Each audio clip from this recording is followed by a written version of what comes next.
Avant d'aller à notre texte pour ce soir, je voulais juste mentionner très très bref qu'il y a quelques ressources juste qui sont disponibles si vous voulez. Je crois que c'est en anglais ici, ouais, Daily Meditations. Mais en tout cas, c'est pas grave. Juste pour vous dire, chaque jour, bon, c'est 5 fois par semaine en principe, je mets les méditations de moins de 90 secondes sur Instagram. Chaque 2 semaines, il y a un podcast, soit sur YouTube ou sur les mêmes moyens qui étaient juste mentionnés.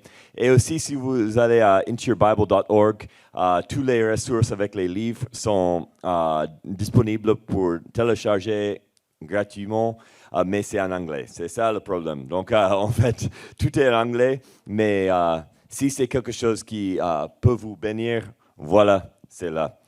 Et je voulais mentionner parce que c'est mon dernière plénière, donc si je ne le mentionne pas maintenant, je crois que je vais oublier demain. Ce soir, si vous pouvez aller dans votre Bible à Matthieu chapitre 15, nous allons commencer là. Je ne sais pas à qui c'est café, mais maintenant c'est à tout le monde. En tout cas, nous serons en Matthieu chapitre 15 au début, mais nous allons aussi dans un autre passage. Ce soir, je veux continuer nos pensées là où nous étions hier soir. Hier soir, on a pensé sur le sujet de jusqu'au bord et avoir une vie qui est jusqu'au bord pour le Seigneur. Mais il y a un autre aspect de confiance dans le Seigneur que ce soir aussi, il y a une seule phrase vraiment à la fin. Mais d'arriver à ce point, notre sujet, c'est la recette, c'est la recette d'une grande foi. Quand je pense à une recette, je fais beaucoup de repas chez moi et s'il y a un besoin de pain ou des choses pâtisserie, c'est moi qui le fais. Et en tout cas, des fois, normalement, je dois suivre un peu un recette, mais j'aime pas trop les recettes. J'aime juste mélanger beaucoup de choses et essayer quelque chose de nouveau. Le problème, c'est quand c'est très bon, je ne peux pas le dupliquer. Hein. C'est une seule fois. Voilà. Prochaine fois, ça serait différent. Mais ça va, c'est intéressant au moins. Et des fois, ça ne marche même pas. Et on commence un jeûne. Mais en tout cas...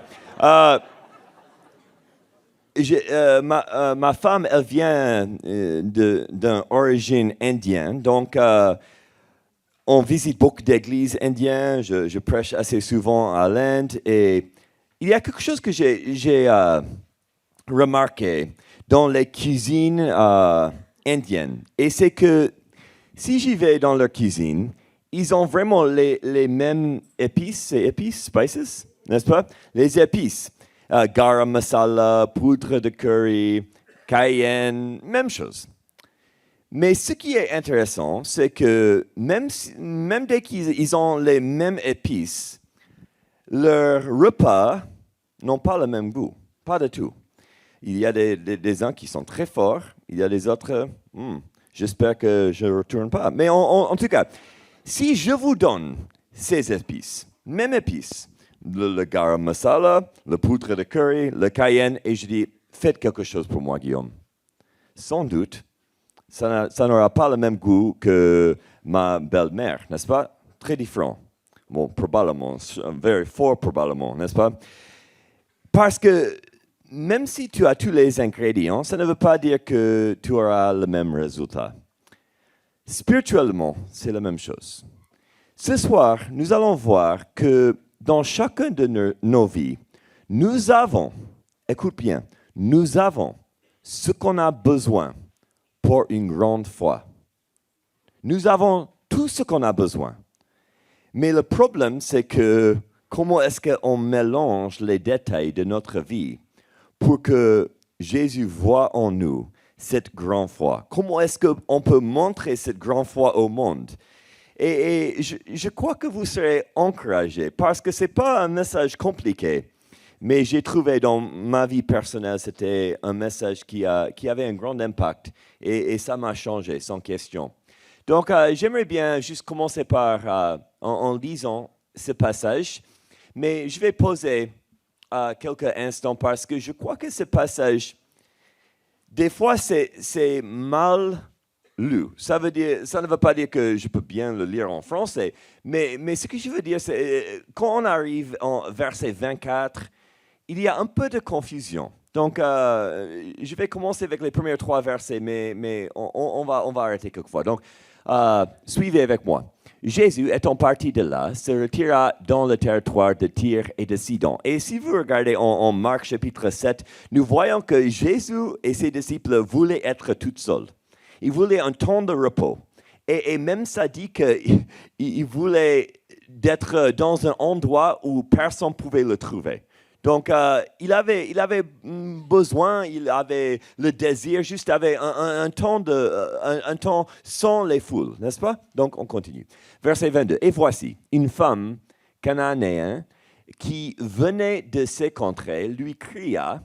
Et ça, c'est intéressant aussi parce que les Cananéens n'existent plus à ce point, mais le fait que Matthieu mentionne ce peuple, et il veut qu'on pense à les ennemis d'Israël dans l'Ancien Testament. Donc, c'est intéressant parce que Marc va utiliser un autre nom pour elle. Donc, lui cria, « Aie pitié de moi, Seigneur, fils de David. Ma fille est cruellement tourmentée par le démon. » Regarde verset 23. Il, c'est Jésus, ne lui répondit pas un mot. Et ses disciples s'approcheront et lui dirent avec insistance, « Renvoie-le, car elle crie derrière nous. » OK, pause. Donc, qui est en train de parler en verset 23? 23. Les disciples, n'est-ce pas? Donc, c'est eux qui disent à Jésus, « Renvoie-le. » Donc, maintenant, verset 24. Il répondit. La question, et je n'ai pas la réponse, mais au moins je veux que vous réfléchissiez sur ça. Verset 24, Jésus parle à qui? Quand il dit « il répondit », est-ce qu'il parle aux disciples ou est-ce qu'il parle à cette femme? Personnellement, je pense qu'il parle aux disciples. Je pense que, et on peut lire ce verset 24 dans quelques façons. On peut le lire. Je n'ai été envoyé qu'aux brebis perdues de la maison d'Israël. C'est possible. Mais si c'est comme ça, probablement c'était à la fin, mais je crois que Jésus n'a pas trop parlé comme ça. Verset 24, on peut le lire dans un autre moyen. Peut-être il parle aux disciples, il dit, « Je n'ai été envoyé qu'aux brebis perdues de la maison d'Israël. » Tu comprends la différence? Tu vois la différence? Donc ce que tu dis, disciple, elle n'a pas de valeur avec moi, n'est-ce pas? Je ne suis pas là pour elle. D'accord, je comprends ce que vous disiez. Je ne sais pas. Ça peut être un des deux, peut-être qu'il y a une autre option, mais attendez, continue. Verset 25. Mais elle vint se prosterner devant lui, disant, « Seigneur, secours-moi. » Il répondit, « Il n'est pas bien de prendre le pain des enfants et de le jeter aux petits chiens. » Qu'est-ce que Jésus fait?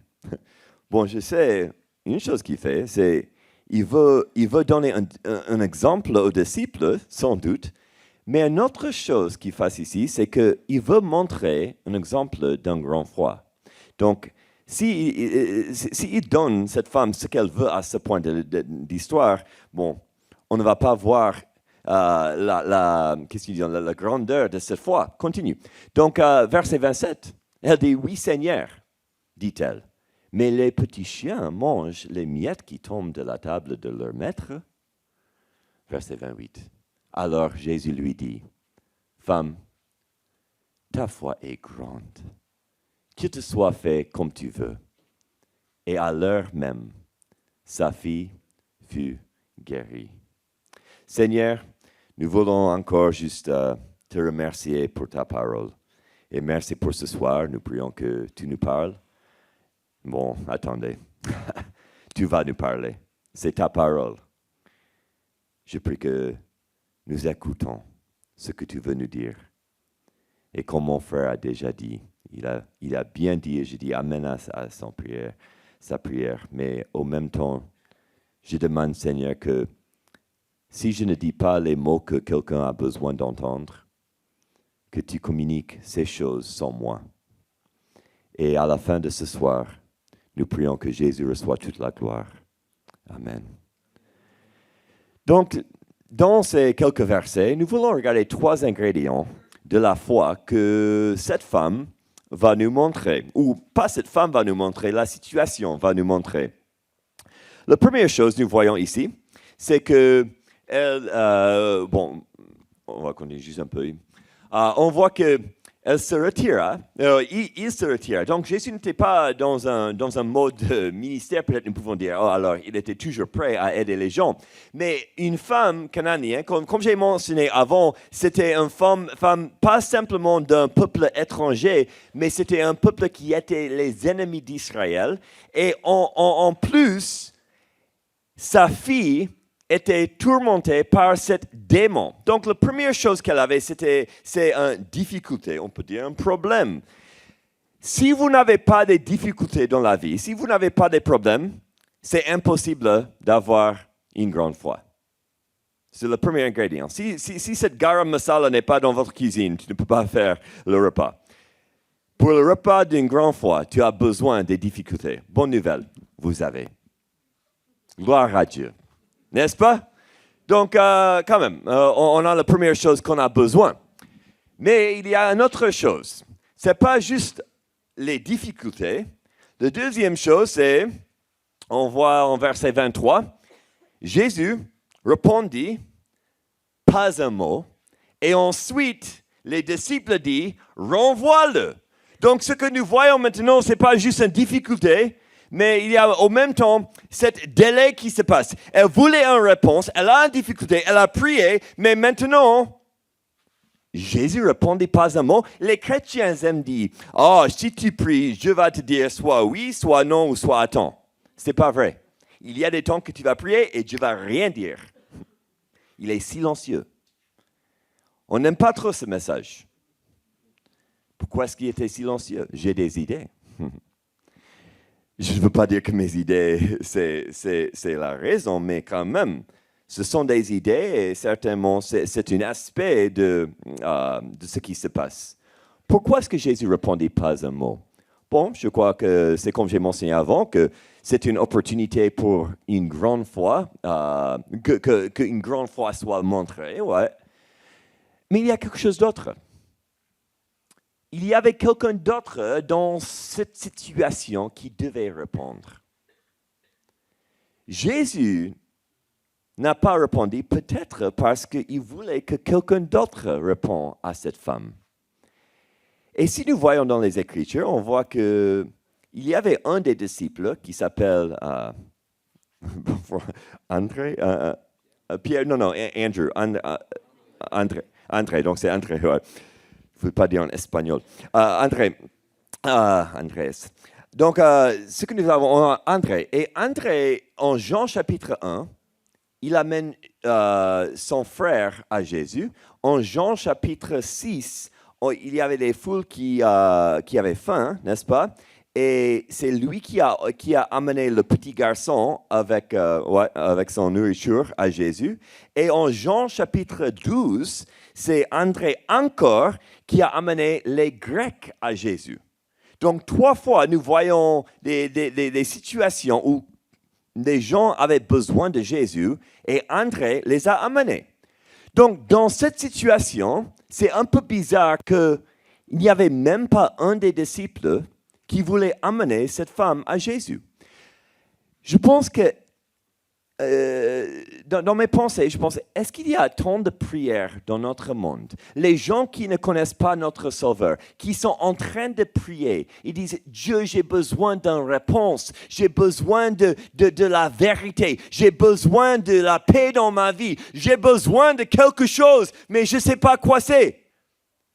Et nous, comme les croyants, nous sommes là et on voit simplement leurs péchés. Nous sommes frustrés avec leurs décisions. Nous sommes fâchés avec le monde. Et Dieu dit, pourquoi est-ce que vous êtes fâchés? Pourquoi est-ce que vous êtes frustré? Pourquoi est-ce que vous êtes fatigué avec tous ces brebis perdus? Je suis là pour eux, mais j'attends quelque chose. Je vous attends. Réponds à elle. Mais le problème, c'est qu'ils ont répondu. Renvoie-le, car elle crie derrière nous. Elle nous dérange. On veut reposer. Elle est là. Mais est-ce que vous êtes frustré avec un monde qui sont aveugles? Ok, comme enfant, je vous dis. J'étais pas un mauvais garçon, ni un garçon qu'est-ce que c'est, angélique? J'étais juste un garçon. Mais en tout cas, il y avait une chose que mes parents n'avaient pas besoin de m'enseigner parce que, je ne sais pas, j'étais si bien, n'est-ce pas? Ils n'avaient pas besoin de m'enseigner de ne pas frapper quelqu'un qui est aveugle. Jamais. J'ai jamais frappé quelqu'un qui est aveugle. Hein? C'est bien. Vas-y, ouais, bien fait Nathan, bien fait. Jamais. Et tu dis, c'est rien du tout. Personne frappe les gens qui sont aveugles. Et je dis, attendez, la plupart des croyants frappent les gens qui sont aveugles. On frappe les gens qui sont aveugles souvent. Et écoute les chrétiens quand ils parlent du monde. Ils les frappent avec leurs mots, n'est-ce pas? Avec leurs attitudes. On veut simplement s'éloigner des gens qui ne sont pas comme nous. Mais bientôt, nous verrons dans Matthieu chapitre 14 qu'on a oublié quelque chose. Mais attendez, nous ne sommes pas encore là. Donc, il y avait un délai. Je veux partager une petite histoire. Pas de ma vie, c'est juste... c'est pas une histoire qu'est-ce qu'ils ont, c'est fiction. Mais il y avait une femme qui avait une rêve, et dans cette rêve, elle a vu 3 femmes qui priaient. Et c'était la même situation. Les femmes priaient avec le même qu'est-ce qu'ils ont, ferveur, passion, n'est-ce pas? Et dans cette rêve, les 3 femmes, je sais que vous les deux sont pas des femmes, mais en tout cas... les 3 femmes qui étaient là en train de prier, elle a vu dans sa rêve Jésus venait. Et je ne peux pas utiliser. Voilà, pardon. 1, 2 et 3, voilà. Donc, à la première femme, Jésus est venu et il a vu cette femme qui criait à lui. Et il a mis sa main sur son épaule. Il a parlé les mots doux à elle. Et ensuite, il a continué aux deuxième femme. Aux deuxième femme, il a mis sa main sur son épaule, mais il n'a rien dit. Et ensuite, il a continué aux troisième femme. Et aux troisième femme, qui priait comme les premières 2, il n'a même pas regardé, il a continué. La femme s'est levée et dit, quelle est la significance de ces rêves? Elle dit, ok, je crois que je sais. La première femme, elle a une relation très proche avec toi, très intime. Et c'est pour cela que tu as arrêté et mis ta main sur elle et parlé avec elle. Tu as répété tes paroles pour qu'elle puisse se souvenir de tes promesses. La deuxième femme, bon, c'est pas la même relation, mais au moins quand même, elle te connaît. Et c'est pour cela que tu as mis ta main sur son épaule. Mais la troisième femme, je ne sais pas qui elle est, mais tu l'aimes pas trop, hein? Et Dieu dit, c'est pas au contraire, mais c'est presque au contraire. C'est au contraire dans le sens que la première femme, c'est celui qui est le plus faible dans sa foi. Elle a besoin d'entendre mes paroles encore, de sentir ma présence dans sa vie. Parce qu'elle est faible et si elle ne sent pas ma présence, si elle n'écoute pas encore mes paroles, elle est, qu'est-ce qu'ils ont, prone to wander. Mais la deuxième femme, elle a besoin juste de savoir je suis là. Elle connaît ma parole. Mais la troisième femme, cette troisième femme, même quand elle ne peut pas sentir ma présence, même quand mes paroles ne sont pas répétées à elle, elle va obéir. Et c'est une femme comme ça que je peux faire n'importe quoi à travers d'elle. nous voyons qu'un délai, bon, c'est nécessaire. Pourquoi est-ce que c'est nécessaire pour une grande foi? Imagine tu as la difficulté, n'est-ce pas? Tu as ce problème dans ta vie, et chaque fois que tu pries, tu dis, j'ai un problème, je suis malade, Dieu, guéris-moi. Bam, fait. Ça ne prend pas une grande foi, n'est-ce pas? Dieu, j'ai besoin de 100 euros. Voici. Non, si c'était comme ça, tu n'auras pas une grande foi. Une grande foi a besoin de difficultés, mais pas simplement difficultés, mais les délais. Parce que, qu'est-ce qu'ils disent? God's timing is not yours. Voilà. Mais le troisième ingrédient, nous voyons, Jésus dit, je n'étais envoyé qu'aux brebis perdues de la maison d'Israël. Et après, il répondit ces mots en verset 26 qu'on a mentionné. Déception, je ne sais pas si c'est le meilleur mot. On peut aussi dire découragement, mais découragement, ce n'est pas nécessaire. Mais cette troisième chose, c'est l'idée que ce que tu as pensé sera le résultat, n'est pas le résultat. Mais c'est nécessaire pour une grande foi. Les premières deux, c'est nécessaire pour la foi. Mais vraiment, si vous voulez avoir une grande foi, il faut comprendre que Jésus va te utiliser. Il va te utiliser pour montrer au monde qu'il est digne de ta confiance, même quand Dieu ne fait pas ce que tu veux qu'il fasse. Et c'est magnifique. Donc, bientôt, je vais expliquer juste un peu plus là-dessus. Mais allez au chapitre 14. On va revenir à ce que j'ai cerclé là. En Matthieu 14, juste le chapitre avant, on a quelque chose qui est, qu'est-ce qu'ils disent? Mirror images. Donc, il y a beaucoup de choses qui sont similaires entre les deux histoires, mais il y a aussi quelque chose qui est complètement différent. Regarde verset 28. Jésus dit à cette femme, ta foi est grande, n'est-ce pas? Mais maintenant, en chapitre 14, qu'est-ce que nous voyons?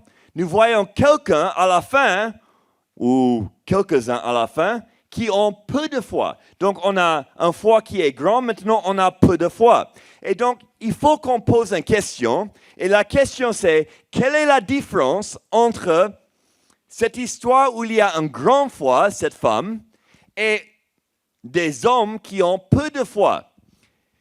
C'est intéressant, parce que nous allons voir que tous les deux avaient les mêmes ingrédients dans leur cuisine.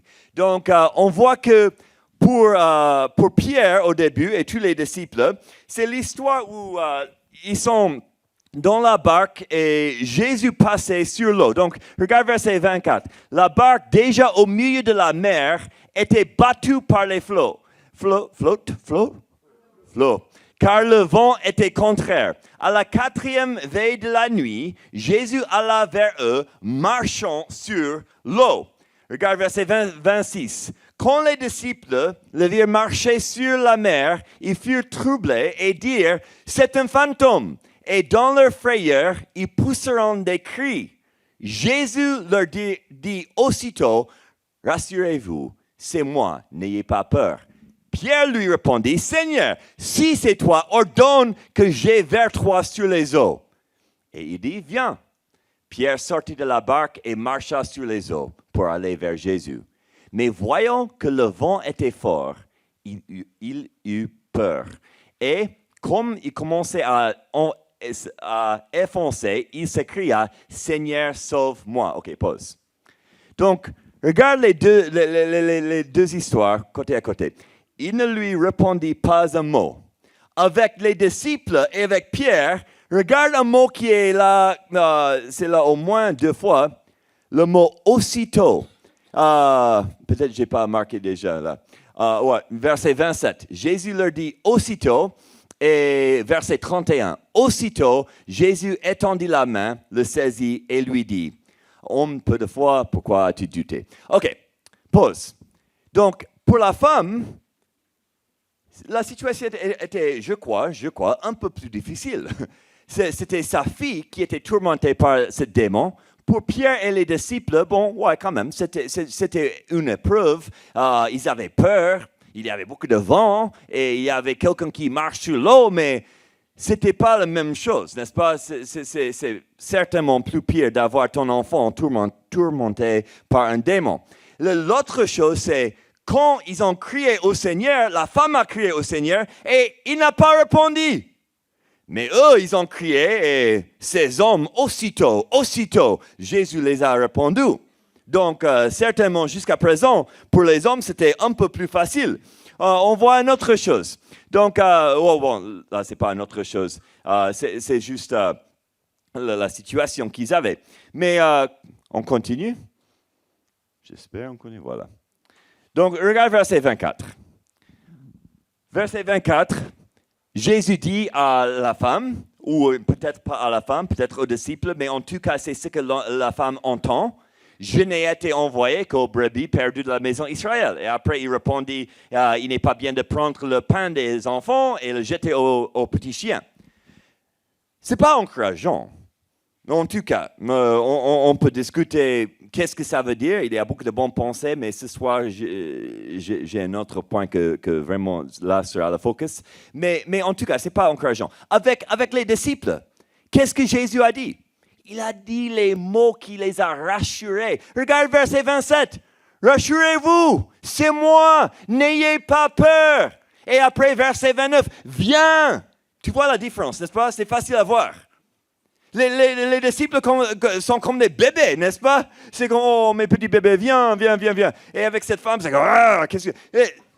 Il y a une grande différence. Mais pourquoi est-ce qu'elle a une foi grande et eux, une foi peu de foi? Pourquoi est-ce qu'ils sont peu de foi? Mes amis, on va voir bientôt la réponse. Mais regarde une dernière chose, pas une dernière chose avant la prochaine chose. Donc, regarde ce qu'elle a dit au Seigneur en verset 25. Seigneur, secours-moi. C'est la même chose vraiment en verset 30 pour Pierre. Il s'écria, Seigneur, sauve-moi. Seigneur, sauve-moi. Seigneur, secours-moi. Même chose. Maintenant, je veux que vous retournez dans vos pensées à ce que j'ai dit avant concernant quand les disciples n'ont rien fait avec cette femme. Pour vous qui sont des croyants en Jésus, et j'espère que c'est tout le monde, mais la plupart de vous, est-ce que vous avez oublié votre salut? Est-ce que vous avez oublié qu'il y avait un jour dans ta vie que tu as crié au Seigneur, Seigneur, sauve-moi? Si vous n'avez pas ce jour, vous n'êtes pas sauvé, donc vous avez besoin de crier, Seigneur, sauve-moi.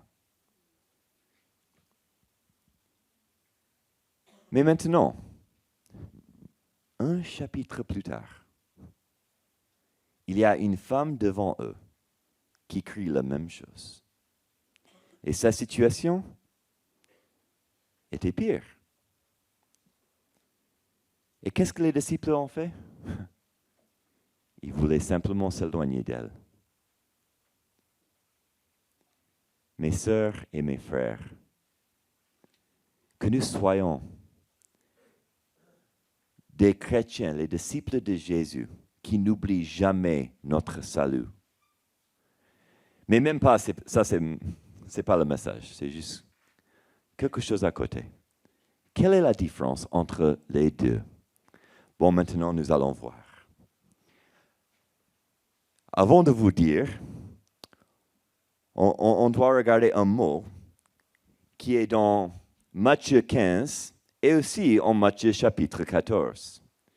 Des fois, en français, c'est traduit le même. En anglais, malheureusement, il y a peut-être quelques versions qui le font le même, mais des fois, c'est traduit différent. Un est bowed down, un est worshipped. Mais en tout cas, c'est prosterné. C'est le même mot en grec, donc c'est tout à fait le même mot. Mais c'est très intéressant. En verset 25, elle vient et elle se prosterne devant lui. Ce mot, c'est un mot pour l'adoration d'un Dieu. C'est utilisé très souvent dans la littérature quand quelqu'un veut adorer leur Dieu. très spécifique. Donc, quand ça dit se prosterne, ce n'est pas juste d'être sur un genou. Non, non, c'est d'adorer. C'est de déclarer que celui-là est Dieu, que celui-là est digne de mon louange. Donc, elle vient, elle se prosterne devant lui. Et, verset 33, ceux qui étaient dans la barque, verset 32, et ils monteront dans la barque, et le vent cessa. Et 33, ceux qui étaient dans la barque viendront se prosterner devant Jésus et dire, tu es véritablement le Fils de Dieu. OK. Donc, on voit le même monde. Tu dis, OK, une autre connexion, mais quelle est la significance? Attendez, je vais vous montrer la significance.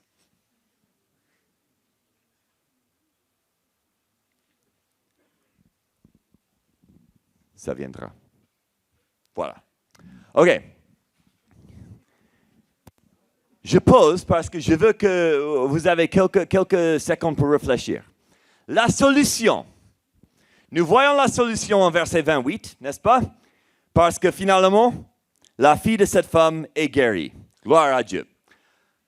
Versets 31 et 32, nous voyons que Pierre, que Jésus prend la main de Pierre. Il est sauvé, il est encore dans la barque et le vent cessa. Jésus est dans la barque avec eux et tout est bien. Mais ce que je veux que vous remarquiez ce soir, c'est où ce mot prosterner se trouve. Là et là. Tu dis, OK, merci. Ça m'a beaucoup aidé. Attendez. Où est-ce que les disciples ont finalement adoré, se prosterner devant le Seigneur et lui donner la louange qu'il est digne? C'était seulement après que tous leurs problèmes étaient, qu'est-ce qu'ils disent, dealt with, finis, résolus, merci, résolus. C'était pas avant. On voit du peur seulement avant, mais après la solution, finalement, ils disent, tu es digne. Mais la femme, c'est au contraire. Verset 25, elle a tant de problèmes. Sa fille est tourmentée. Jésus, bon, au début, il ne parle pas, maintenant il parle concernant comment il est venu pour la maison d'Israël seulement. Et les disciples veulent qu'elle quitte. Mais verset 25, elle vient et elle se prosterne devant lui. Avec tous ses problèmes, sans réponse. Et la situation est pire qu'auparavant. Mais elle se prosterne. Elle lui adore. Et il y a une raison. Elle sait qui il est. Est-ce que vous avez remarqué ce qu'elle a dit au début? Elle dit, « Aie pitié de moi, Seigneur, fils de David. » C'est très important. Elle dit qui il est au début. Est-ce que vous avez remarqué que les disciples aussi ont dit qui il est? Mais à la fin, tu es le Fils de Dieu. Dès que nous savons qui il est, c'est le moment de lui adorer. Et quand nous savons qui il est, c'est là où une grande foi peut être le résultat de notre vie. Quand je regarde vous tous, je sais que vous avez des situations qui sont difficiles et si c'était votre choix, vous aimeriez bien que aujourd'hui sera le dernier jour de cette épreuve dans votre vie. Mais la réalité, c'est est-ce que c'est possible? Et la réponse est oui, mais est-ce que c'est possible que les épreuves dans votre vie, que ces problèmes dans votre vie, c'est pas quelque chose qui marche contre toi, mais non, c'est pour que votre foi soit montrée au monde, que Jésus puisse dire, regarde cette vie-là. Même quand je ne réponds pas comme il veut, il se prosterne devant moi. Il déclare que oui, je suis Seigneur, je suis Fils de Dieu. Est-ce que vous êtes comme les disciples? Tu parles de Jésus seulement après. Mes amis, je vais poser quelques questions dans un moment, mais peut-être tu as entendu peut-être j'ai mentionné, je crois que c'était dans l'atelier, mais Dieu m'a donné, et c'était par sa grâce, il m'a donné le don de cancer. Et c'était formidable. Je dis honnêtement formidable, c'est le mot que je veux. C'était un des plus grandes bénédictions de ma vie. Mais je ne peux pas dire que j'avais ces pensées à cause de ma foi. C'était à cause de la foi de quelqu'un qui est venu avant moi. 3 ans avant que j'ai eu le cancer, un de mes amis, il est un peu plus âgé que moi, mais il a eu du cancer. Et c'était un cancer très, très fort. Et le docteur lui a donné quelques mois pour vivre. Mais j'avais jamais vu un buisson qui brûle comme cet homme. Il avait une joie que peut-être 1 ou 2 fois dans ma vie, j'ai vu une joie tellement grande. Il a même écrit 10 raisons pourquoi il a raison d'avoir une joie plus grande au milieu du cancer. Et bien sûr, quelques-unes de ces raisons, c'était parce qu'il était tellement proche de voir le visage de Jésus. Mais en même temps, il était tellement heureux parce qu'il a dit « Jamais dans ma vie, les gens m'écoutent. » Ils m'écoutent quand je partage l'évangile avec eux. Quand je dois, qu'est-ce qu'ils ont, chimiothérapie, chimie, chimie. Quand je peux causer avec tout le monde parce qu'ils savent que je vais mourir bientôt. Donc, ils m'écoutent. C'est amazing. Et j'ai vu ce buisson qui brûle et j'ai dit, wow. Ils se prosternent dans l'orage même. Et c'est à cause de mon ami là que quand j'ai eu le cancer le premier jour, c'était comme une fête. J'ai dit, non, honnêtement, tu peux demander à ma femme. J'ai dit, wow, Dieu va faire quelque chose de spécial pendant ce temps. Et je vous dis en vérité, tu ne dois pas me croire, mais je vous dis en vérité. Presque 1 an après chirurgie et radiothérapie et tout, les docteurs m'ont dit que nous croyons que votre cancer, c'est complètement en rémission. Je sais que tu n'as jamais entendu ça dans ta vie. J'étais un peu déçu. Honnêtement. Parce que c'était un des temps le plus... Le Seigneur, c'est mon cœur. C'était un des temps plus précieux dans ma vie. L'intimité avec Dieu, les opportunités pour l'Évangile, juste même l'espérance de lui voir bientôt, beaucoup de choses. Mais ce que je veux vous encourager, c'est que tu n'as pas besoin de la solution que tu cherches. La solution, c'est au début. Seigneur, fils de David, voilà, vous avez la solution déjà. Si vous connaissez qui il est, vous avez la solution. Vous pouvez se prosterner, louer, adorer dans les orations. Donc, je crois que c'est la première question que j'ai écrite ici. Ouais. A-t-il une situation dans votre vie ce soir, en ce moment, où vous cherchez à prier pour qu'un problème soit résolu, mais en même temps, Dieu veut utiliser ce problème pour sa gloire? Peut-être ce soir, ma prière, c'est que vous aurez une grande foi, mais si vous voulez une grande foi, bon, quand même, il faut avoir un peu de délai. Est-ce qu'il y a peut-être des prières dans ta vie que Dieu veut changer ce soir? C'est pas que c'est mauvais de prier que quelqu'un soit guéri du cancer. C'est pas... même quand mes amis m'ont dit, nous prions que bientôt tu sois complètement guéri, j'ai dit merci et vous pouvez continuer. Mais est-ce que vous pouvez prier quelque chose d'autre, plus que ça, que Dieu n'enlève pas le cancer avant qu'il fasse avec le cancer ce qu'il veut faire? Parce que ce n'est pas que Dieu m'a donné le cancer. Nous sommes dans un monde plein de péchés et c'est pour ça qu'il y a des maladies. C'est pas Dieu. Mais Dieu, qu'est-ce qu'ils ont? He allowed me. Il a permis que j'ai eu. Donc, je veux juste clarifier. Ce n'est pas que je dis, cancer pour toi et pour toi et pour toi. Non, pas du tout. Mais c'est la même chose avec tes souffrances dans la vie. Vous vivez dans un monde qui a plein de problèmes. Vous n'êtes pas encore avec le Seigneur. Et donc, est-ce que peut-être il veut que nos prières changent? Une autre question. Êtes-vous frustré par Dieu lorsqu'il ne vous répond pas comme vous le demandez? Ou voyez-vous cela comme une plateforme pour la gloire de Dieu? Parce que vraiment, pour cette femme, pourquoi est-ce que Dieu attendait jusqu'à toute cette discussion et après elle a dit, OK, voilà, maintenant ta fille est guérie? Vraiment, je crois bien que c'est parce que Dieu a tellement aimé cette femme.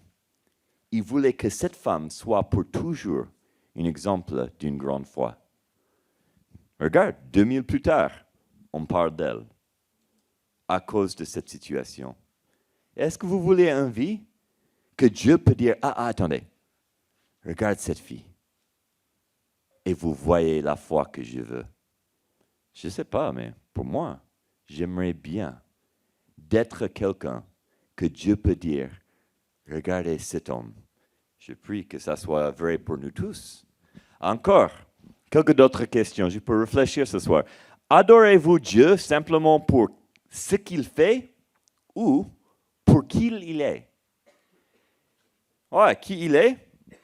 Si nous savons qui il est, si nous croyons en qui il est, ce qu'il fait, on doit avoir confiance qu'il nous aime plus qu'on aime nous-mêmes, n'est-ce pas? Ses plans pour nos vies, c'est mieux que nos plans pour notre propre vie. Et on peut avoir confiance que bien sûr, il a le pouvoir de faire n'importe quoi. Mais s'il laisse des épreuves dans notre vie, ça veut dire que c'est pour notre bien. Mais est-ce que vraiment nous croyons ceci? Je sais que des fois, c'est difficile, c'est un défi pour moi de vraiment croire, waouh, est-ce que vraiment c'est pour mon bien? Mais nous voyons que, ouais, parce que la gloire de Dieu, c'est pour notre bien. Et une dernière question. Adorez-vous l'Éternel dans les tempêtes de la vie ou seulement après que les tempêtes de la vie ont été résolues? Peut-être ce soir, vous pouvez juste prendre 1 ou 2 minutes, juste pour remercier le Seigneur pour quelque chose dans ta vie que vous n'avez jamais remercié lui pour. Peut-être c'est une relation qui est difficile, mais tu vas lui remercier parce que c'est une opportunité de montrer pardon. C'est une opportunité de montrer l'Évangile à travers de ton amour dans la face de quelqu'un qui montre la haine. Peut-être c'est une situation comme j'ai mentionné, peut-être c'est une maladie de quelqu'un qui est proche à vous, mais peut-être c'est toi-même. Peut-être c'était un rêve dans votre vie qui maintenant, ça n'existe plus. Mais tu vas lui remercier parce que tu sais que même en étant en dessous, il y a quelque chose qu'il fait pour toi et en toi et à travers de toi. Je ne sais pas. Mais est-ce que vous pouvez juste, pas physiquement, bon, si vous voulez, mais se prosterner devant lui et juste dire, Dieu, tu es digne. Ouais, je ne comprends pas. J'ai aucune idée de ce que tu fais dans cette situation. Mais je veux être comme cette femme, pas comme les disciples. Je veux être un disciple qui se prosterne. Même quand l'orage est plus fort que même avant. C'est la foi que Dieu veut. Mais pas simplement pour notre bien. C'est à travers de cette foi que vous serez ceux qui rayonnent, qui brillent dans un monde des ténèbres. En terminant, je dois juste mentionner que probablement il y a quelqu'un ici qui ne connaît pas ce Seigneur et peut-être même en écoutant ce message, tu dis, c'est un peu bizarre qu'on peut avoir un tant grand joie dans les difficultés de la vie. Et tu as raison, parce que si tu ne connais pas Jésus, tu as raison de penser ces choses. Mais il faut comprendre quelque chose concernant Jésus, ses paroles et en même temps sa plan. Je fais quelque chose qui vraiment, vraiment, vraiment ma femme n'aime pas, mais je ne vais pas changer. Attendez. Quand je regarde quelque chose, un film, une série, je fais quelque chose qui vraiment, ça dérange ma femme tellement. Mais je dois le faire. C'est que avant de regarder le film, Internet, et je regarde ce qui se passe à la fin du film, je dois savoir tous les détails.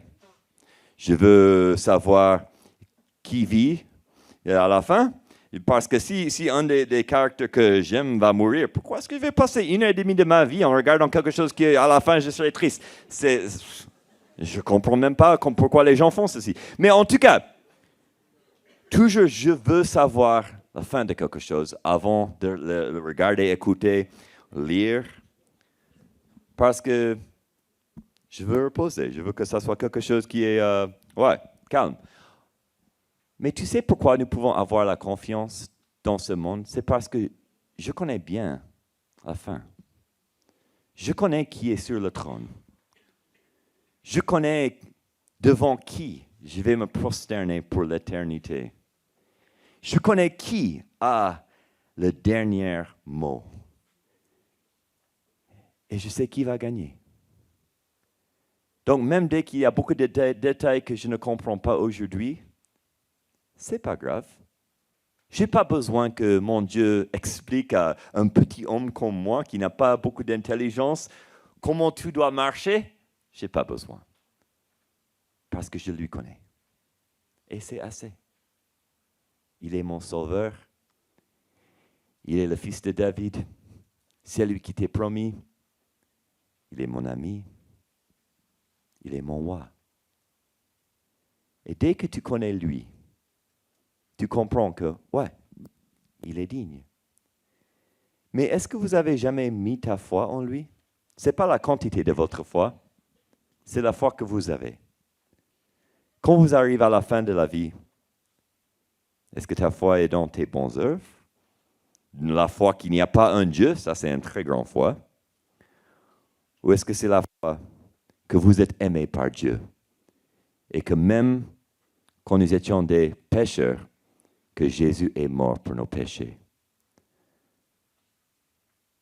Mon plus grand prière pour vous, c'est comme 1402, n'est-ce pas? All inclusive. La clé est là. Prenez. Prenez Jésus. Seigneur, merci pour ta parole. Mon cœur est lourd pour mes amis dans cette salle. Parce que je veux qu'ils savent que tu les aimes tellement et les difficultés de la vie, ce n'est pas un signe que tu es fâché, ce n'est pas un signe que tu es loin. Non, c'est une opportunité pour te connaître. Et c'est une opportunité pour te montrer au monde autour d'eux. Donc Seigneur, je prie que tu changes nos perspectives ce soir. Que nous serons des croyants qui vivent jusqu'au bord. Et au même temps, on se prosterne devant toi, même quand nous n'avons pas les réponses que nous voulons. Parce que tu es digne de tout qui nous sommes, que nous sommes. Nous prions ces choses au nom de Jésus. Amen.